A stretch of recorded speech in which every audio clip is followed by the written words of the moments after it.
7টি বদ আমলের কারণে আমল করার পরেও কিন্তু আপনার আমল আল্লাহ তাআলার নিকট কখনো কবুল হবে না যতদিন পর্যন্ত আপনি এই 7টি বদ আমলকে বর্জন না করবেন। আজকে একটা একটা করে ইনশাআল্লাহ আপনাদেরকে জানিয়ে দিব এই 7টি বদ আমল কি কি অবশ্যই কিন্তু আপনাদেরকে জানতে হবে।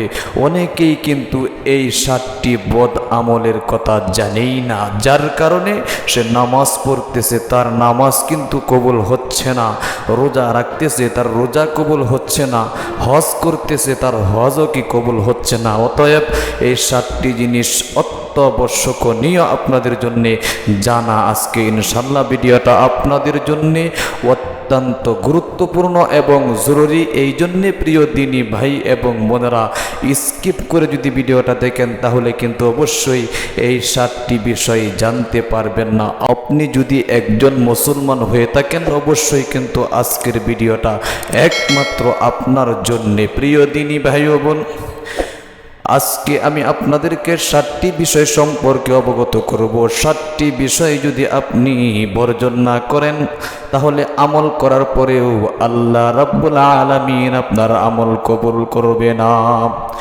ঈমান আনার পরে কিন্তু আমলের কথাই আল্লাহ তাআলা কোরআন শরীফের মধ্যে উল্লেখ করেছেন। আল্লাহ বলেন, ওয়াল্লাযীনা আমানু وعملوا الصالحات أن لهم جنات تجري من تحتها الأنهار خالدين فيها أبدا।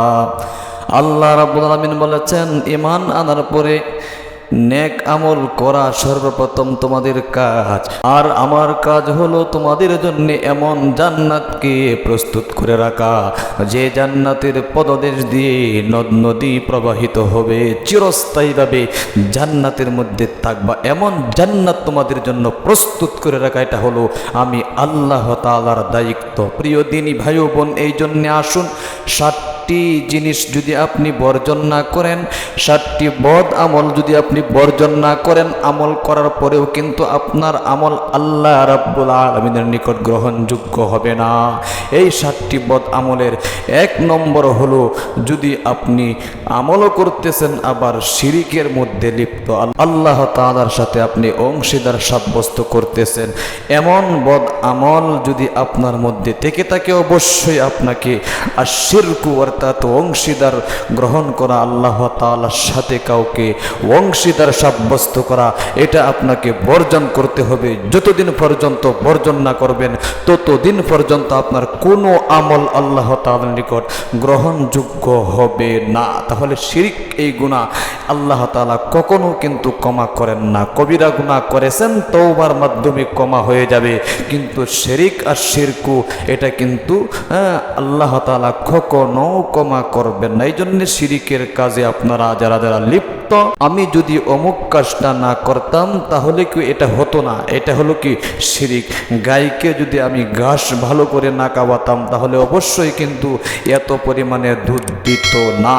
এই সমস্ত কথাবার্তাগুলো কিন্তু আর শিরক। সুতরাং এই শিরকগুলো আপনাদেরকে বর্জন করতে হবে। এটা হলো 1 নম্বর। 2 নম্বরে আসুন, এমন ব্যক্তি যদি পাওয়া যায় আর সেহারু অভ্যাস তার মধ্যে থেকে থাকে, সেহারু মানে অর্থাৎ জাদুগ্রস্ত করা। কোনো ব্যক্তি যদি এমন হয়ে থাকে কাউকে ক্ষতিগ্রস্ত করার জন্যে, কাউকে ক্ষতি সাধন করার জন্যে সে জাদুগ্রস্ত করে, অর্থাৎ জাদুঘরদের জন্যে আল্লাহ তাআলা জান্নাতকে হারাম সাব্যস্ত করে দিয়েছেন, তাদেরকে জাহান্নামে যেতেই হবে।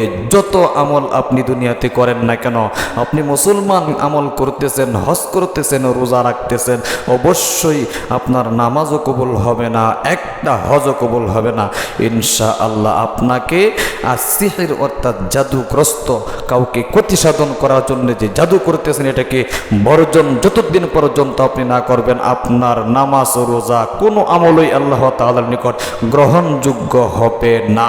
তাহলে 2 নম্বর হলো কি, জাদুগ্রস্ত করা, জাদু কাউকে করতে পারবেন না। এরপরে আসুন 3 নম্বরে, কাউকে যদি কাতলুন নফসি, কাউকে যদি হত্যা করেন, দেখেন মানুষের যে প্রাণ এটা আল্লাহ তাআলার দান। আপনি যদি কোনো মানুষকে অন্যায়ভাবে হত্যা করেন, কাউকে হত্যা করা এটা কি আপনাকে আল্লাহ তাআলা দায়িত্ব দেন নাই? হ্যাঁ, কারো সময় যদি শেষ হয়ে যায়, আল্লাহ তাআলা তো মানুষের সময় নির্ধারণ করে দিয়েছেন। আল্লাহ তাআলা বলেছেন إذا جاء أجلهم لا يستأخرون ساعة ولا يستقدمون। মানুষের মৃত্যুর সময়কে আমি আল্লাহ তাআলা নির্ধারণ করে রেখে দিয়েছি। যখন তার সময়, মৃত্যুর সময় চলে আসবে, 1 মিনিট সময়ও এদিক সেদিক করার ক্ষমতা তার নেই।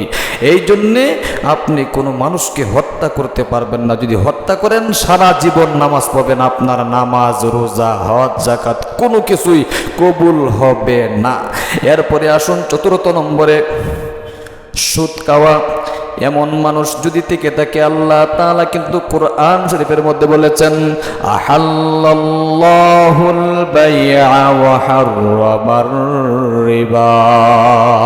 কোন মানুষের এমন অভ্যাস যদি থেকে থাকে যে আল্লাহ তাআলা নিষেধ করেছেন, বাইকে হালাল করেছেন, এবং রিবা মানে সুদ, সুদকে হারাম সাব্যস্ত করেছেন। সুতরাং আপনি সুদ খাচ্ছেন, নামাজ পড়ছেন, আপনি সুদ খাইতেছেন, আপনি রোজা রাখতেছেন, কোনো ইবাদতই আপনার কবুল হবে না।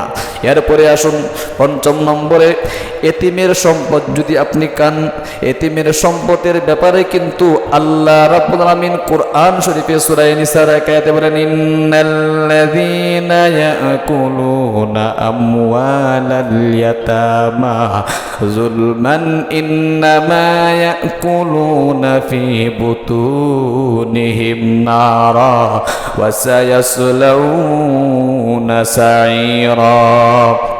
আল্লাহ রাব্বুল আলামিন বলেছেন, যারা এতিমের মাল খায়, অন্যায়ভাবে জোর করে সম্পত্তি দখল করে নেয়, তারা জাহান্নামের আগুন খায়। তাদের পেটের মধ্যে তারা জাহান্নামের আগুনকে, তারা তো এতিমের মাল খাচ্ছে না, জাহান্নামের আগুন তাদের পেটের ভিতরে ঢুকাচ্ছে। সুতরাং ওয়াসায়াসলাউনা সাইরা, সাইর নামক জাহান্নামে তাদেরকে দগ্ধ করা হবে।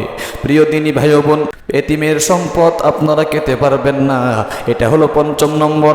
6 নম্বরে আসুন, জিহাদ থেকে যদি আপনি পলায়ন করেন, জিহাদের ময়দানে যদি আপনি অংশগ্রহণ করার পরে আপনি মৃত্যুবরণ করবেন, এর ভয়ে আপনি করেন পলায়ন করলেন, এমন অভ্যাস যদি আপনার মধ্যে থেকে থাকে, অবশ্যই কিন্তু আপনার কোনো আমলই আল্লাহ তাআলা কবুল করবেন না। সমস্ত আমল আপনার বরবাদ হয়ে যাবে। আপনি নামাজ পড়তে পারেন, রোজা রাখতে পারেন, হজ করতে পারেন, যাকাত দিতে পারেন, যত বন্দিকে আছে সব করতে পারেন, কিন্তু কোনো আমলই আল্লাহ তাআলার নিকট আপনার গ্রহণযোগ্য হবে না। এটা হলো 6 নম্বর। এরপরে আসুন 7 নম্বরে, সতী সাথী মুমিন নারীদেরকে যদি আপনি অপবাদ দেন, সতী সাথী মুমিন নারীদেরকে অপবাদ দেওয়া, এটা আল্লাহ রাব্বুল আলামিন কখনো পছন্দ করেন না। নামাজ পড়তেছেন, আবার সতী সাথী মুমিন নারীদেরকে আপনি অপবাদ দিচ্ছেন, আপনার এই নামাজ কবুল হবে না।